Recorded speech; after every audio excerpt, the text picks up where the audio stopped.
राम भैया।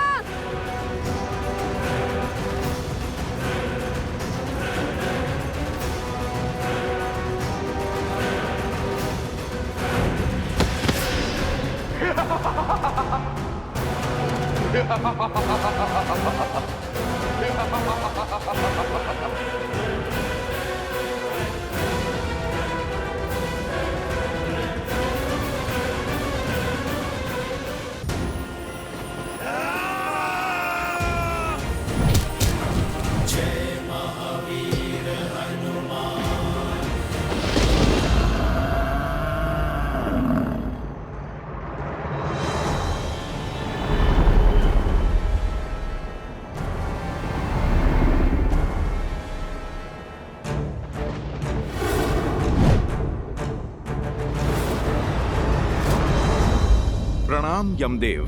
प्रणाम करने वाले को आशीर्वाद देने की रीत है, किंतु मैं आपको क्या आशीर्वाद दूं हनुमान? सारे आशीर्वाद तो आपने प्राप्त कर लिए हैं। बस आशा करता हूं कि आप उन आशीर्वादों का अनुचित प्रयोग न करें। शक्ति होती ही इसलिए है जो समय पड़ने पर काम आए, और मेरी दृष्टि में मैंने कभी भी किसी निर्बल को नहीं सताया, किसी के साथ अन्याय नहीं किया, बस अपना धर्म निभाया, जो है मेरे प्रभु और उनके परिवार की रक्षा करना। यदि मेरे प्रभु और उनके परिवार पर कोई संकट आएगा तो फिर मुझे मेरी शक्तियों का प्रयोग करने का पूर्ण अधिकार है। यदि मेरी भक्ति आपको अपराध लगी है तो वो भी स्वीकार है मुझे। हनुमान, तुम स्वयं जानते हो, मैं या ये यमदूत तो क्या, तीनों लोक में ऐसा कोई भी नहीं तुम्हारा कोई अहित कर पाएगा। और जिन्होंने तुम्हें शक्तियां दी तो तुम उन्हीं के विरुद्ध खड़े हो जाओगे, तो ये तो कृतघ्नता होगी ना। तुम्हारी भक्ति उचित है, पर उसके लिए पूरी सृष्टि का संतुलन बिगाड़ देने का अधिकार तुम्हें कैसे मिल जाता है? देखिए यमदेव, मैं ठहरा वानर, मेरी सृष्टि तो बस मेरे प्रभु श्री राम ही हैं, और मैं हर मूल्य पर उनकी रक्षा करूंगा। आप यदि जानते हैं मेरी शक्ति, तो फिर मेरा आग्रह मानते क्यों नहीं? आप लौट जाइए। मैं ये नहीं चाहता कि मैं किसी का अनादर करूं। अयोध्या की सीमा छोड़कर बाकी पूरी पृथ्वी है आपके पास। आपको अपनी सृष्टि का संचालन जैसे करना है आप कीजिए, कौन रोकता है आपको? बस इस अयोध्या में ये हनुमान आपकी नहीं चलने देगा। हनुमान, जिन देवों ने तुम्हें शक्ति दी है उन्हें शक्ति का अकाल नहीं पड़ गया है, पर यह लड़ाई महाविध्वंस की तरफ जाएगी, मानवता के विरुद्ध जाएगी, जो मैं टालना चाहता हूँ। तो टाल दीजिए ना, आप अयोध्या को छोड़ दीजिए, संकट चला जाएगा, संकट टल जाएगा। ये ठीक नहीं है हनुमान। मेरे लिए बस वही ठीक है जो मेरे प्रभु श्री राम के लिए ठीक है। तुमने कोई मार्ग नहीं छोड़ा हनुमान। तुम क्या सोचते हो कि काल के मार्ग में आओगे तो काल मार्ग बदल देगा? ये तुम्हारी भूल है, भूल। तो फिर आइए यमराज, अयोध्या की ओर कुदृष्टि डालने की आपकी ये भूल मैं सुधार ही देता हूँ।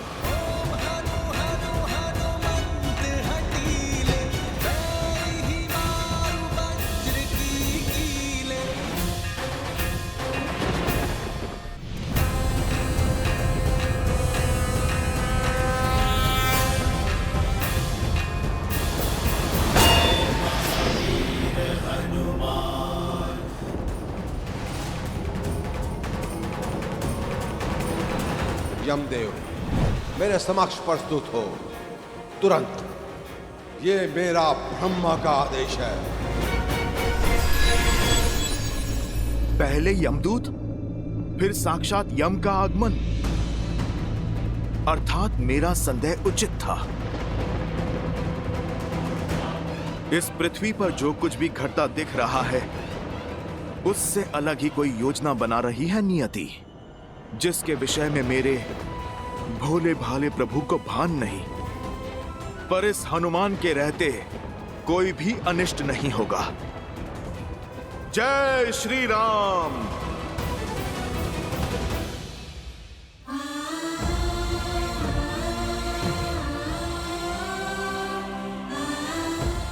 तो ये है वो राम के पुत्र जो धर्म की स्थापना करने के लिए मेरा सामना करने आए थे। देखो असुर वीरों, राम के इन वंशजों को कुंभकर्ण के पुत्र के समक्ष घुटने टेक दिए। इन्होंने माटी में सिमट गए हैं। लव, कुश, युद्ध भूमि में महत्वपूर्ण ये नहीं है कि कौन गिरा, महत्वपूर्ण ये है कि गिरकर फिर से कौन उठ पाया। तुम उन श्री राम के रक्त हो जिन्होंने 14 वर्ष वनवास के दुख भोग कर भी बिना किसी सैया के दशानन का सामना किया, जिन्होंने बिना कवच के हर प्रहार सहा। तुम टूट नहीं सकते, अधर्म के समक्ष झुक नहीं सकते पुत्र, क्योंकि यदि तुम टूटे तो श्री राम का राम राज्य का सपना टूटेगा।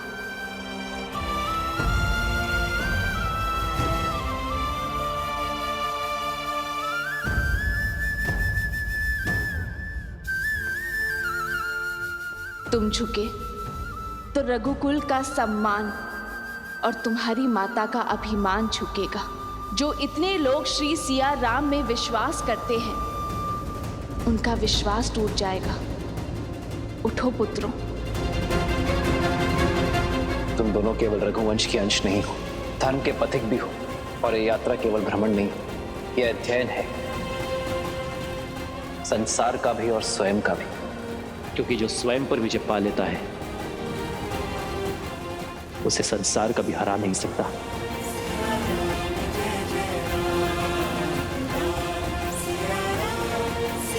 माता, माता,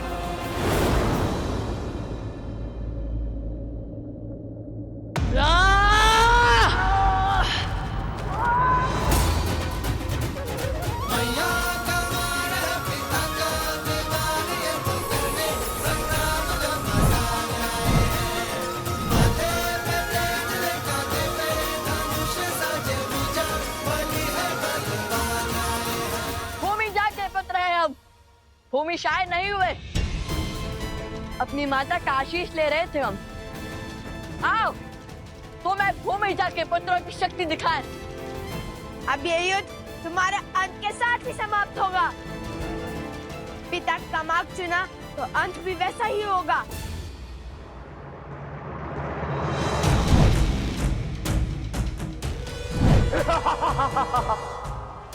जय श्री राम, जय श्री राम।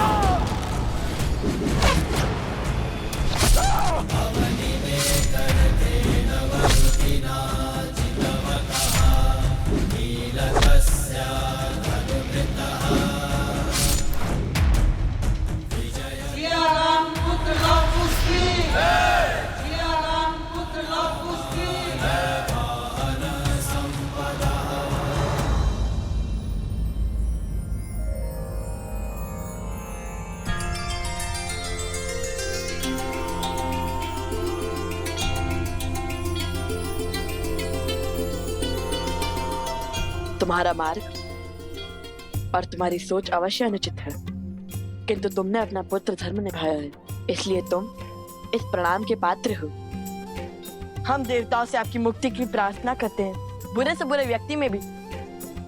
यदि अपने माता पिता के लिए आदर का ये भाव रहे तो हम उस भावना को नमन करते हैं। आशा है कि तुम समझ गए होंगे कि प्रतिशोध की अग्नि स्वयं को ही स्वाहा कर देती है। समझ गया, और ये भी समझ गया कि कितना अभागा था मैं, जो रघुवंश की महानता नहीं समझ सका। आज समझ आया कि पिता का मान उसके बुरे कर्मों का अनुसरण करके नहीं, शुभ मार्ग पर चलकर और उन्हें भी शुभ मार्ग पर लाकर होता है। संतान हो तो लब कुश जैसी, राम नाम सत्य है। भज मन राम नाम सुखदाई।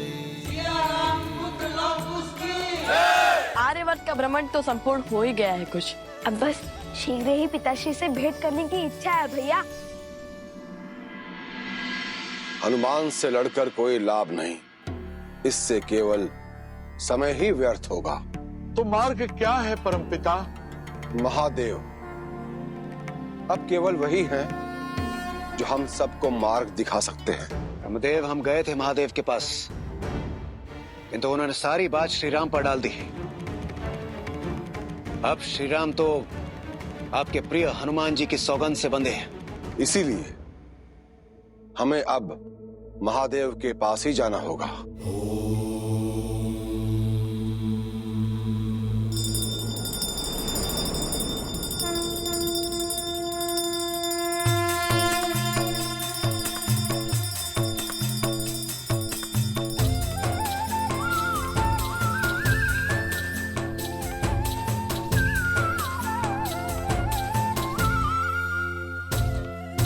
नमामि शंभुं पुरुषं पुराणं, नमामि सर्वज्ञं पारभावं, नमामि रुद्रं प्रभुं शयन्तं, नमामि शर्वं शिरसा नमामि। नमामि शंभुं पुरुषं पुराणं, नमामि सर्वज्ञं पारभावं। ओम नमः शिवाय। हर हर महादेव।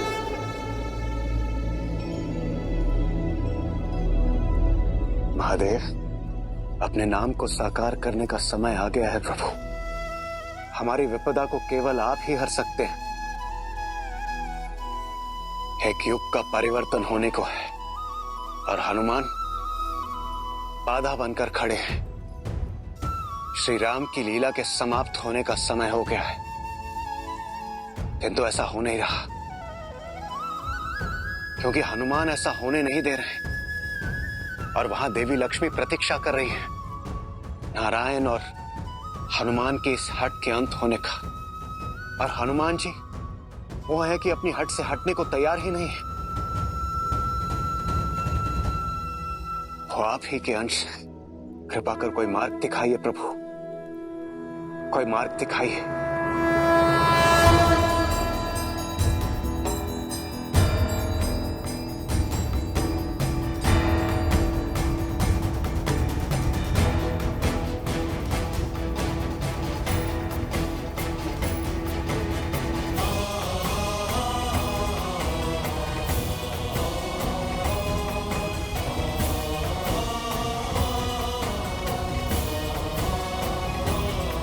आदर्श और मर्यादा की है ये कथा महापावनम, काटे मन श्री से मिला दे श्रीमद् रामायणम।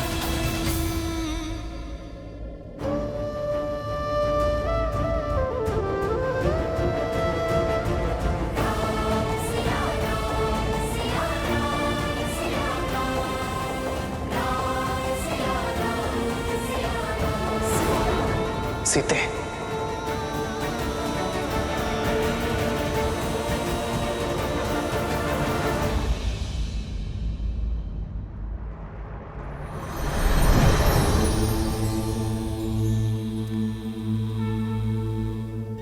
प्रणाम आराध्य। प्रणाम महादेव। आप तो अंतर्यामी हैं, सब जानते हैं, परंतु फिर भी ऐसा कुछ है जिसे आपको स्मरण कराने के लिए मेरा यहां आना आवश्यक था। शेष की शैया सज्ज है, देवी लक्ष्मी भी प्रतीक्षा में है, परंतु केवल वही नहीं है जो नारायण की प्रतीक्षा कर रही है। एक नया युग आंखें फैलाए आपकी प्रतीक्षा कर रहा है। कई नए वचन, कई सीख, कई नए कालक्रम नारायण की अगली लीला की प्रतीक्षा में है। हे नारायण, ये ब्रह्मांड आपकी अगली लीला देखने के लिए सज्ज है, परंतु ऐसा हो नहीं पा रहा। मैं जानता हूं आप स्वयं हनुमान की प्रतिज्ञा से बद्ध हैं, परंतु कोई ना कोई मार्ग तो ढूंढना ही होगा ना, जिससे हनुमान की प्रतिज्ञा भी ना टूटे और सृष्टि का चक्र भी ना रुके। ये तो सर्वविदित है कि बल, छल, बुद्धि, युक्ति और ज्ञान विज्ञान से हनुमान को हरा पाना असंभव है। हनुमान यदि हारेंगे तो अपने श्री राम से। मैं आपका संकेत समझ रहा हूं आराध्य। एक नई कहानी,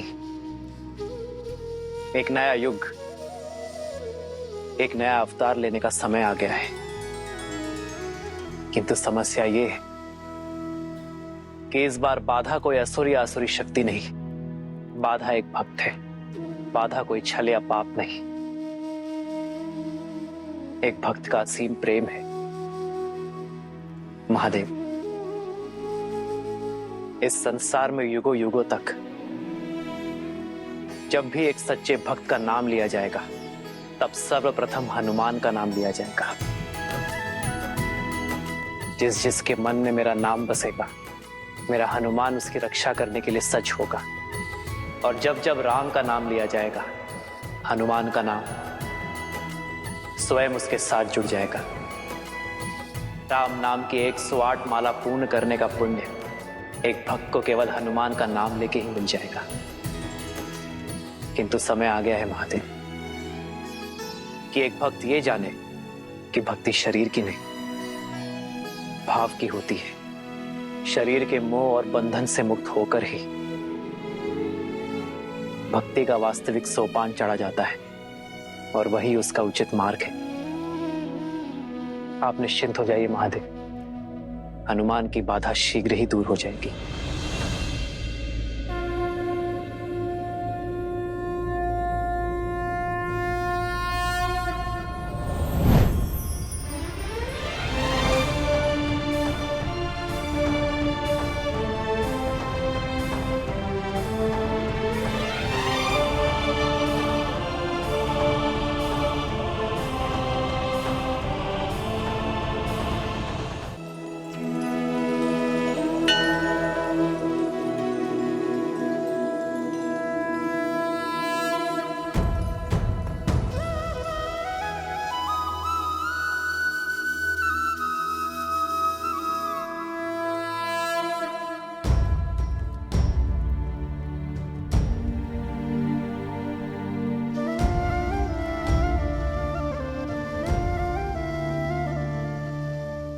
जन्म जन्म का है ये संगम, राम रतन सीता वैभव। ये मुद्रिका नहीं है सीते।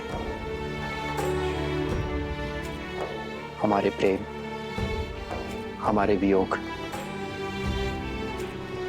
हमारे मिलन और हमारे संबंध की स्मृति, और आज मुझे इसे स्वयं से पृथक करना होगा। क्षमा करना सीते, ये आवश्यक है ताकि मैं अपने हनुमान को परम सत्य के ज्ञान की यात्रा पर भेज सकूं। और हनुमान का मुझसे पृथक होना, ये तो स्वयं महादेव की आज्ञा है।